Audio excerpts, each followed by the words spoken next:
And technicians and people in my industry, we're very binary. It's black and white. We're about the facts.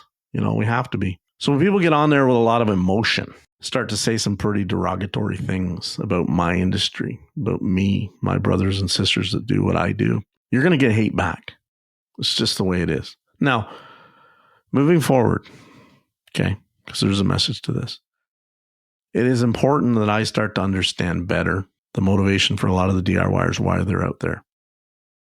Because if it comes from a place of distrust, then my industry, our industry, we've earned that, unfortunately. Now, if you're coming on because you genuinely want to save money, then we can go down a whole other rabbit hole, maybe on another time, about how much I don't really think that a lot of DIYers truly save a ton of money. Not that they consistently do it, because I think at some point it will bite you in the butt. You'll end up with something unreliable or something unsafe.